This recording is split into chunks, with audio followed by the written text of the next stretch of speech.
Hi, I'm Emily. Welcome to my home. I'm sitting in one of my favorite spots, and this space has quite the story behind it.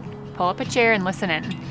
This story is not one of great fame or elaborate fanfare, but the older I get, the more I realize that a good story need not move mountains, it should simply move hearts. I hope your heart is moved by my little story about big dreams. Several years ago, in an attempt to live outwardly my inward heart for hospitality, we turned our living room into a dining room. That table quickly became the heart of our home, and I just as quickly began dreaming of ways that we could expand. How could we fill this house with more tables, more people? Tables became transformational in our lives, and I wanted to share that with as many people as possible. My mind reeled with ways to expand. I really wanted to put an addition onto our house, but reality said that would never happen. I felt stuck with a dream that seemed impossible. One day, several years ago, I felt overcome with a thought. I'd focused so long on what we didn't have and what we couldn't do. It was time to focus on what we did have and what we could do. What we did have was a long strip of property on the side of our house that could hold some beautiful outdoor tables. It's almost as if God placed this idea in my heart and my mind's eye could see it. I was overcome and I was determined. I asked a good friend of ours who does construction work to give us a quote on simply regrading this area and filling it with pea gravel. I wanted to put a picnic table on top of that. My friend, not being one to settle for mediocrity, encouraged me to think bigger. He wanted to put a concrete patio there instead. He gave us a very fair quote, but even still, my dream seemed impossible. We have a limited income. I had no idea how we would pay for something like that.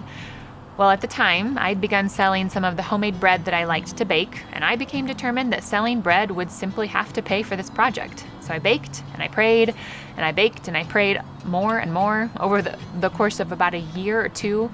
Let me tell you, this dream required lots of loaves of bread. Little by little, I saved enough for stage one of this crazy project.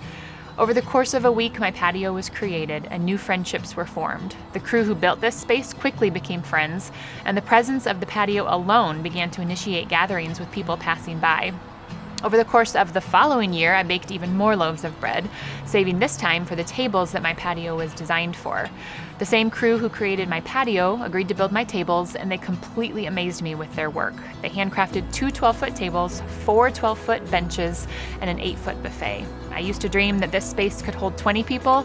It can hold 30 or more. It was like Christmas morning when they delivered those tables. I cannot express to you how much I love this space. I love sitting here alone, processing my thoughts and reading good books, and I love just as much to fill this place full of people and good food. It's become my oasis. I shouldn't paint such a beautiful picture, however, without telling you that not every brushstroke of this painting was pretty. There were so many times over the course of the past several years that I felt I should just give up on this dream. There was a lot of excitement over the whole process, but also tears. An entire gamut of emotions has lived in this space. But in the end, maybe the struggle within the dream is what makes that story so much more beautiful. Maybe to someone not as enthralled with tables as I am, this story might seem a little melodramatic. But my dream and this story are about far more than patios and tables. My ultimate goal through all of this was to create a space to welcome people. You see, I think we were all created for community. We live in a society bombarded with busyness and distractions, and we live so disconnectedly. Whether we realize it or not, we need each other. We need to slow down and connect, person to person. To me, there's no better way to do that than sitting across the table from someone. Forced to sit and slow down a bit, we start to realize the joy that can be found in the simple act of sharing a meal. We may be passing the food around the table, but I think we're really passing so much more. We pass along our stories, our hopes, our dreams, and even our heartbreak and our frustrations. The idea is that we walk away from the table not only with a full belly, but with a full heart, knowing that we were heard, loved, fed, and cared for. As I've grown older, I've begun to realize that most things in life will not last. The dream house, the vacation spot, this patio, they'll all eventually fade away as our lives pass by. But you know what won't fade away? People. I believe that every single person is created by God with an eternal soul. Something so precious, that deserves my attention far more than the American dream. While I know that my dream space won't last forever, my hope and my prayer is that the people this space impacts will forever be imprinted by the love in this space. Even closer to my heart is the desire that you see God's love in this space. The love that I want to share with others is possible only because of the love that God has shown me. I became a Christian as a young child, realizing that my eternal destiny was determined by how I responded to the love of Jesus. The gospel changed everything, from my eternal destiny to the nitty-gritty of my daily life.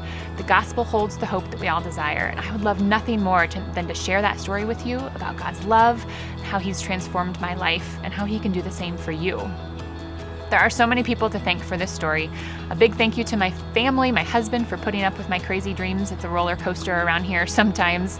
He's the one behind the camera, and I love the team that we make. I'm very thankful for him. To the guys who physically created this space, you had no idea what you were getting into with this project, did you? This project is just as much yours as it is mine. The space that you've created will impact lives for years. I'm thankful to have gained and deepened friendships with you. To my Vintage Breads customers, your support has been phenomenal.